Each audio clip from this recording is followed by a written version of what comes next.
To all of you, आप सारे लोगों का रवि सर सुपर 50 के यूट्यूब चैनल पे स्वागत है। जैसा कि मैं आप लोगों को बताना चाहूँगा कि 1 जनवरी 2022 को आरआरबी पीओ का रिजल्ट आया है।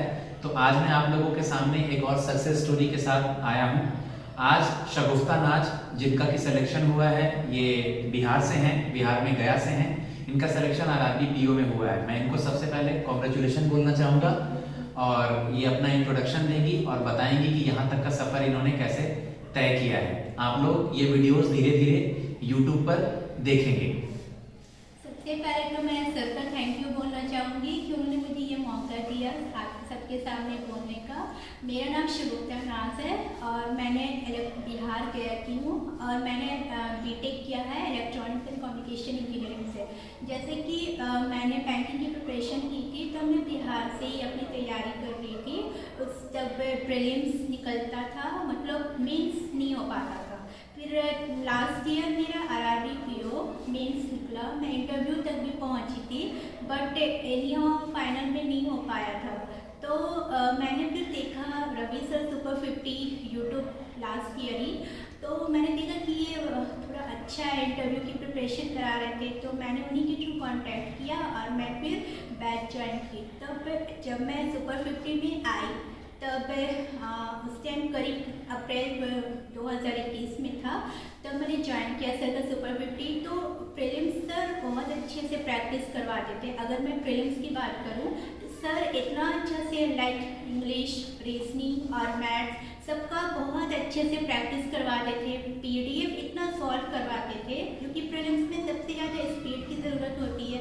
तो सर इतना ज़्यादा प्रैक्टिस करवाते थे कि स्पीड हम लोग का बन गया। तो मुझे वहाँ पे कहीं ना कहीं बहुत फ़ायदा हुआ जो मैं जहाँ पे खुद से प्रिपरेशन कर रही थी। फिर रही आई मेंस की बात, तो मेंस में भी ऐसा है कि जब प्रीलिम्स का रिजल्ट आ जाता है तब हम लोग देखते हैं कि मेंस की तैयारी करें। बट सर प्रीलिम्स के साथ साथ मेंस का भी अलग से क्लास करवाते थे।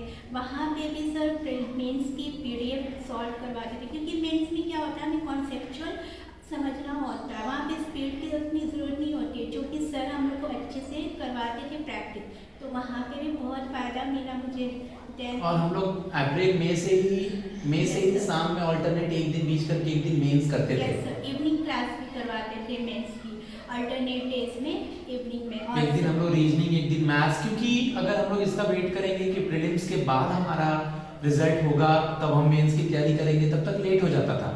तो हम लोग शुरू से ही मई से ही मैंने बच्चों को कह दिया था कि हम लोग अभी से ही क्लैरिकल और पीओ दोनों के मेंस को लेके चलेंगे। बहुत सारे ये बच्चे कहते हैं सर मुझे आरआरबी की ही तैयारी करनी है या केवल क्लर्क की तैयारी करनी है। तो मैं कहता हूँ बेटा पीओ की तैयारी करो, चाहे वो प्रीलिम्स हो मेंस हो। और पर 10 नंबर लाना है तो 20 नंबर का सोचो, तब कहीं आकर के आप 10 से 20 के बीच में रहोगे।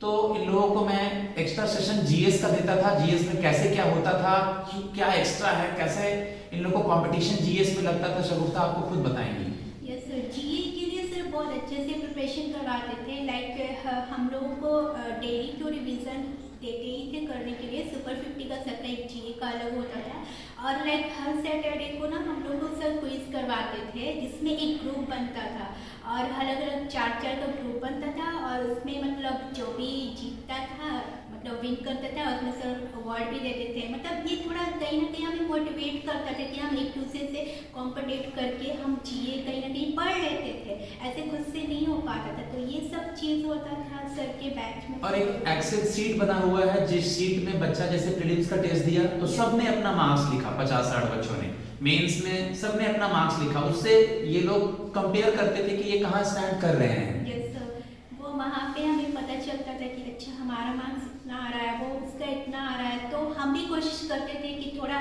और उसको अपना इम्प्रूव करें, वहाँ तक पहुँचे।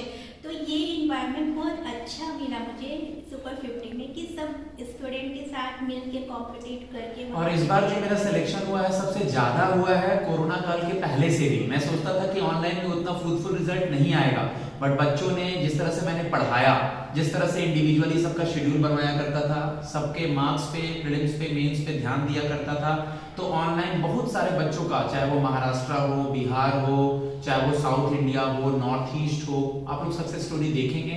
मैं सब स्टेट और उनके प्लेस का नाम उस पर लिख ही रहा हूँ।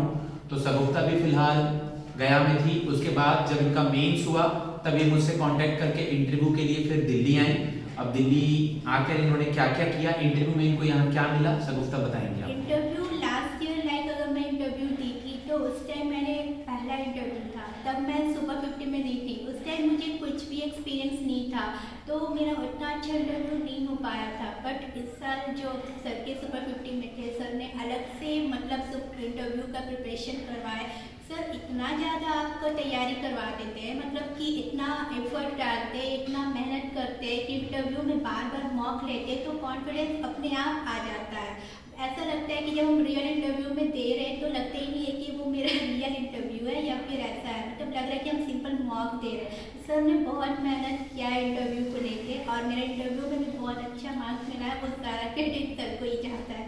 गाइस ये लोग लखनऊ में जो आलमबाग समथिंग सेंटर था वहां पर जब ये लोग जा रहे थे तो क्लास के कितने सारे बच्चे थे कि उनके निकलने के बाद दूसरा क्लास का ही बच्चा इन कर रहा था। Yes. इतने सारे बच्चे कॉमन हो गए थे। मतलब इंटरव्यू का जो फोबिया होता है वो मैं मन से हटा दिया था, क्योंकि मेरे साथ और भी बैंकर्स पैनल में होते थे जिनसे इन लोगों को बहुत सपोर्ट मिलता था।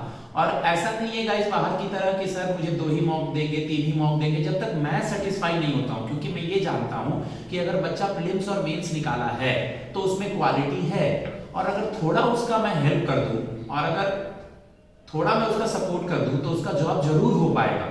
तो मैं ये मेरे अंदर से निकलता है कि नहीं, इसको यहाँ पर हेल्प कीजिए, सपोर्ट कीजिए। बाकी जो फीस एंड ऑल है वो तो है ही, कुछ एक्स्ट्रा भी एफर्ट डालना है तो डालिए।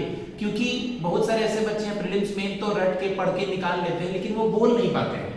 शगुफ्ता को बोलने में दिक्कत हुआ करता था, जैसे कि वो खुद बता रही है। लेकिन जब वो 2-3 मॉक दी तब जाकर के वो ठीक हो गई, हर चीजों को बोलने लगी, करने लगी। और आपने देखा होगा कि बहुत सारे जगहों पर मैं कहीं किसी से कंपेयर या ये नहीं करना चाहूंगा, लेकिन मैं एक बच्चों से पर्सनल टच रखता हूं जिसमें मैं उनको बताता हूं कि अगर रिजल्ट नहीं हुआ, जैसे कल ही की बात लें तो कल एबीपीएस पीओ प्री का रिजल्ट आया है जिसमें से 20-25 बच्चों का हुआ है, शगुफ्ता का भी रिजल्ट हुआ है, आगे इनको और भी तैयारी करनी है। तो जो बच्चा सुपर 50 में मेरे साथ इनरोल रहता है उसका कभी ना कभी कुछ ना कुछ समय तक रिजल्ट होता ही है। अब मैं अंत में शगुफ्ता को यही कहना चाहूंगा कि जो बच्चे तैयारी कर रहे हैं जिनका रिजल्ट नहीं हुआ है या जो थोड़े थोड़े मार्क्स से रुक जाते हैं, मायूस हो जाते हैं, तो आप क्या सुझाव देना चाहेंगे? सर मैं बस इतना ही कहना चाहूँगी कि बस आप कंटिन्यूअसली कंसिस्टेंट पढ़ाई करते रहे, क्योंकि हमें फेलियर तो हमेशा देखने को मिलेगा ही, क्योंकि मैंने भी बहुत सारे फेलियर्स देखे हैं इतने सालों से। तो आप ये सोचिए कि वो फेलियर जो है ना वो आपके सक्सेस का एक पार्ट है जो कि आपको एक कदम ऊपर ले जाता है। इसलिए आप कंसिस्टेंट पढ़ाई करते रहे, सक्सेस तो जरूर मिलना ही मिलना है। आप भी इसी तरह एक दिन सक्सेस स्टोरी अपनी बनाएंगे। ठीक है शगुफ्ता, आज मेरे साथ सक्सेस स्टोरी बनाने के लिए बहुत बहुत धन्यवाद। मैं आपको यही बोलना चाहूँगा कि आप और भी लाइफ में आगे जाएं और इससे बड़े बड़े एग्जाम को आप क्रैक करें और अपना नाम और घर वालों सबका नाम रोशन करें।